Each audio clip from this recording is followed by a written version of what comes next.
Start होने लगेगा।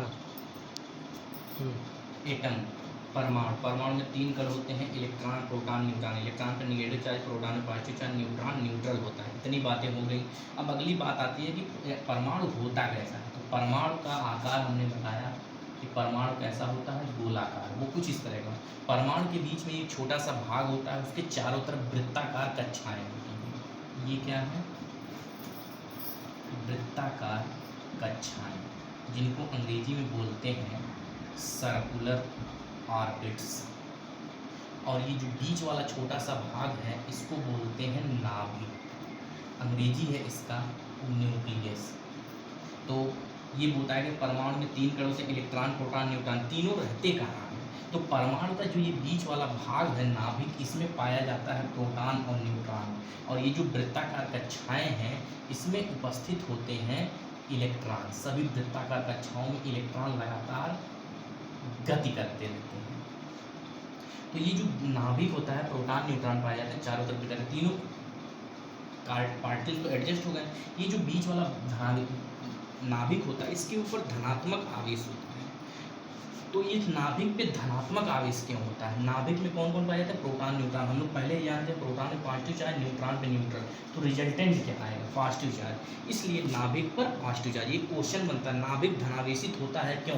तो सीधे बोलेंगे परमाणु के नाभिक में प्रोटॉन और न्यूट्रॉन पाए जाते हैं। प्रोटॉन पे पॉजिटिव चार्ज होता है, न्यूट्रॉन न्यूट्रल होता है, इसलिए परिणामी आवेश धनावेश पाया जाता है। नाभिक के चारों तरफ इलेक्ट्रॉन जो है गति करते हैं। वृत्ताकार कक्षाओं में ही गति क्यों करते हैं, क्यों इधर उधर रैंडम घूमते हुए नहीं आते हैं। तो नाभिक पर होता है पॉजिटिव चार्ज और सभी इलेक्ट्रॉन्स पर कौन सा चार्ज, निगेटिव। तो नाभिक पर पॉजिटिव, इलेक्ट्रॉन पर निगेटिव। पॉजिटिव और निगेटिव के बीच में आकर्षण बल काम करता है, इसलिए ये नाभिक सभी इलेक्ट्रॉनों को अपनी तरफ पकड़ा रहता है। तो नाभिक द्वारा एक इलेक्ट्रॉनों पर आकर्षण बल लगता है। अगर नाभिक इलेक्ट्रॉन को ऐसे पकड़ लेगा तो इलेक्ट्रॉन को छोड़ेगा नहीं। तो इलेक्ट्रॉन अगर घूमेगा तो राउंड राउंड घूमेगा, उसका पथ कैसा जनरेट होगा, वृत्ताकार। इस तरह से ये बातें हैं परमाणु में। परमाणु वृत्ता गोलाकार होता है। गोलाकार के परमाणु के गोलाकार भाग, बीच वाले भाग में केंद्र पर एक छोटा सा धनावेशित भाग होता है, जिसको नाभिक कहते हैं। इस पर धनात्मक आवेश क्यों होता है, क्योंकि नाभिक में प्रोटॉन और न्यूट्रॉन पाए जाते हैं। प्रोटॉन में पॉजिटिव चार्ज, न्यूट्रॉन न्यूट्रल होता है, इसलिए परिणामी आवेश धनावेश होता है नाभिक पर। नाभिक के चारों तरफ वृत्ताकार कक्षाएं होती हैं, जिसमें इलेक्ट्रॉन लगातार गति करते रहते हैं। ये इतनी बातें हो गई। तो अब बात हो गई परमाणु होता कैसा है, इसमें इलेक्ट्रॉन प्रोटॉन अगर होते हैं तो रहते कहाँ हैं। इतनी बातें हो गई। अगला क्वेश्चन ये आता है कि किसी भी परमाणु में कितना इलेक्ट्रॉन, कितना प्रोटॉन और कितना न्यूट्रॉन पाया जाता है, इसको बताते हैं।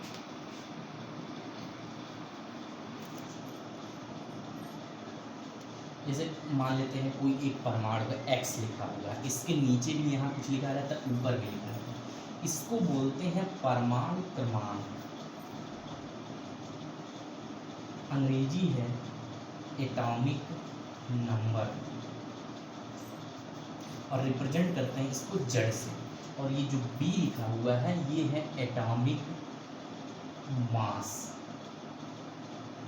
इसी को बोलते हैं परमाणु भार या परमाणु द्रव्यमान भी बोलते हैं इसको। अगर ये यक्स परमाणु है तो 100% श्योर है कि इसमें 3 कण जरूर पाए जाएंगे। कौन कौन से, इलेक्ट्रॉन, प्रोटॉन और न्यूट्रॉन। तो इस यक्स में कितने, ये परमाणु भार को कैपिटल ए से प्रदर्शित करते हैं। तो इस यक्स में कितने इलेक्ट्रॉन, कितने प्रोटॉन, कितने न्यूट्रॉन होंगे, इसको निकालने का सिंपल तरीका है, बस सीधी सी बात है। जितना परमाणु क्रमांक होता है उसी के बराबर होता है प्रोटॉनों की संख्या। और जितनी प्रोटॉनों की संख्या होती है वही होती है इलेक्ट्रॉनों की संख्या। ये केवल परमाणु के लिए सत्य है। और न्यूट्रॉनों की संख्या अगर निकालनी हो तो परमाणु भार में से परमाणु क्रमांक को अगर घटा दिया जाए तो निकल जाएगा न्यूट्रॉनों की संख्या। या फिर इसी फार्मूले से हम लोग ये भी कह सकते हैं, ए माइनस जेड की जगह पे पी लिख सकते हैं, इक्वल टू एन। या फिर ए इक्वल टू होता है एन प्लस पी। ये इतने फार्मूले हैं।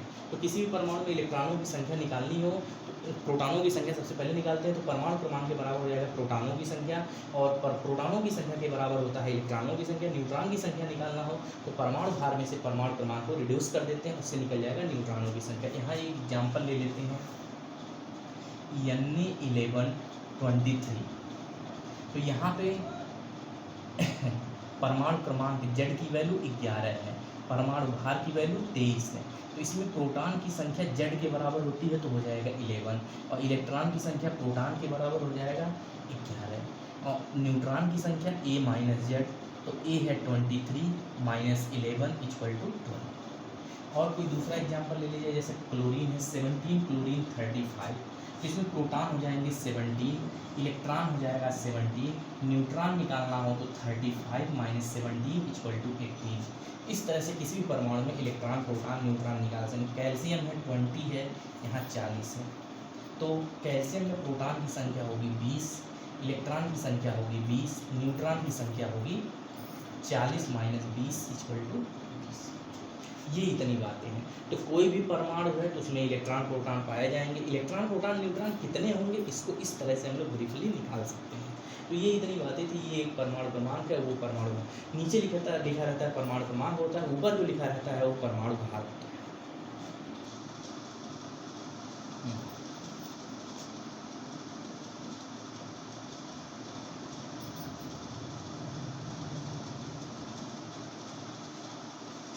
नाम सुने होंगे आयन और आवेश।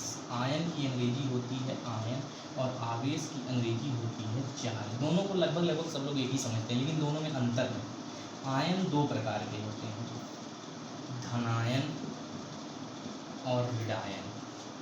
आवेश भी दो प्रकार के होते हैं, धन आवेश,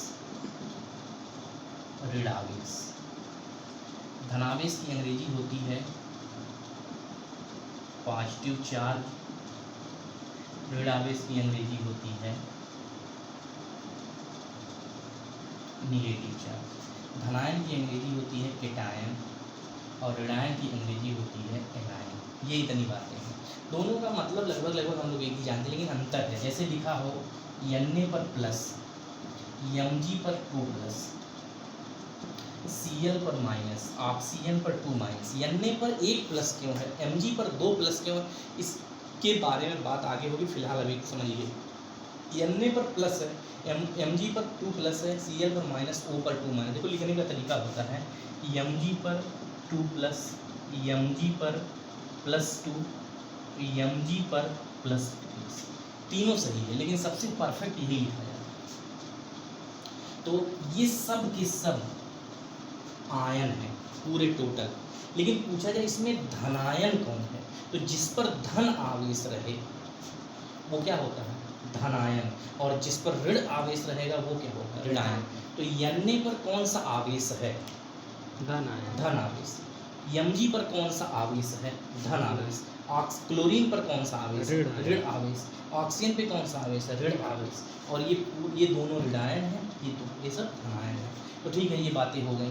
तो ये पूरा का पूरा ये जो स्पीसीज है ये आयन कहलाता है, और इन पर जो लगा होगा ये चार्ज है, प्लस या माइनस, यही आवेश होता है।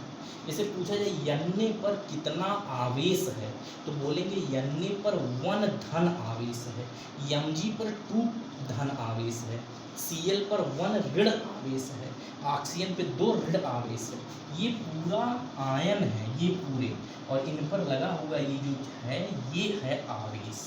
ये इतनी बातें हैं। तो आयन बनते कैसे हैं, तो आयन बनते हैं परमाणु से। कैसे,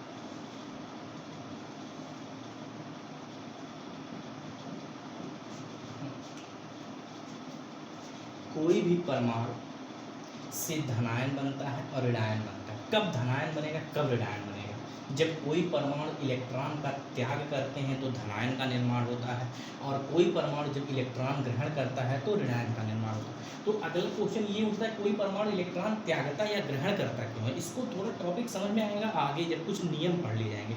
बस ऐसे ही बता देते हैं, सभी परमाणु अपने बाहरी कोश में इलेक्ट्रॉनों की संख्या 8 करना चाहता है। अब ये कोष नहीं समझ में आ रहा होगा, इसलिए इसको ऐसे ही रहने देते हैं। बस सीधी सी बात जाने कि जब कोई परमाणु इलेक्ट्रॉन त्यागेगा, धनायन बनाएगा, ग्रहण करेगा तो ऋणायन बनाएगा। जैसे सोडियम है, सोडियम एक इलेक्ट्रॉन का जब त्याग करता है तब वो बनाता है धनायन। ये है धनायन, इस पर कितना आवेश है, एक धनावेश है। क्यों?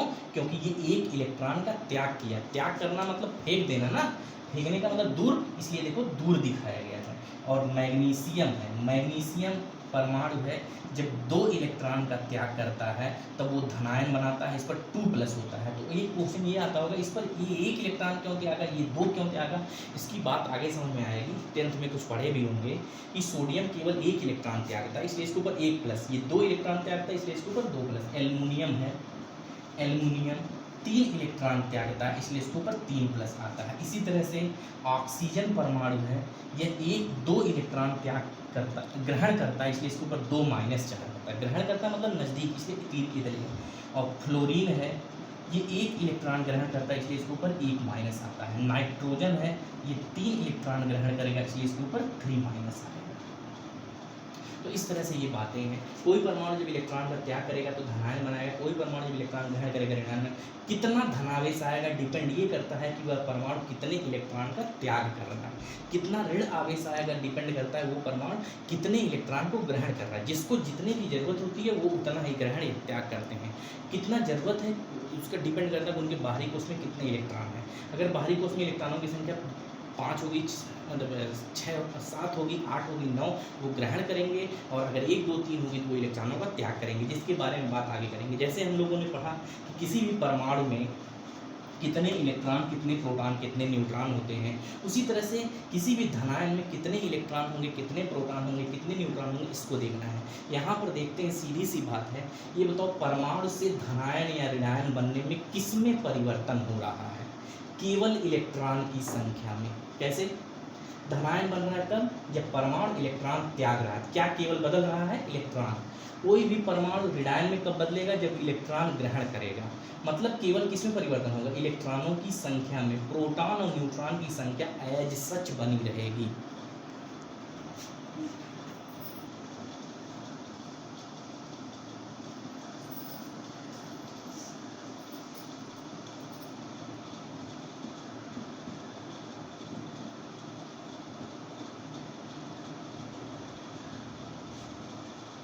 सोडियम है, इसका परमाणु क्रमांक 11, परमाणु भार 23। इस सोडियम से बनता है सोडियम आयन। कब बनेगा? जब ये 1 इलेक्ट्रॉन त्याग देगा। तो इसमें प्रोटॉन कितने होंगे? 11। इलेक्ट्रॉन कितने होंगे? 11। न्यूट्रॉन कितने होंगे? 23 - 11 = 12। सेम इसी तरह से बताइए, इससे ये कब बना? जब इलेक्ट्रॉन का त्याग हुआ। केवल क्या बदला? इलेक्ट्रॉनों की संख्या। प्रोटॉन और न्यूट्रॉन वैसे ही बने रहेंगे। तो इसमें प्रोटॉन 11 ही रहेंगे, इलेक्ट्रॉन 11 थे, 1 निकल गया, अब इलेक्ट्रॉन हो गए 10। और न्यूट्रॉन कितने रहेंगे? वही जो पुराने थे, 12। तो इस तरह से परमाणु से धनायन बनाना हो तो केवल किस में परिवर्तन होता है? इलेक्ट्रॉनों की संख्या में। मतलब इलेक्ट्रॉनों की संख्या में कमी आ जाती है। कितनी कमी आती है? उन पर जितना धन आवेश रहेगा। दूसरा कोई हो, जैसे क्लोरीन है, Cl35, इससे बना Cl ऋणायन। जब एक इलेक्ट्रॉन ग्रहण किया, इसमें प्रोटॉन की संख्या है 17, इलेक्ट्रॉन की संख्या भी है 17, न्यूट्रॉन की संख्या है 35 - 17 = 18।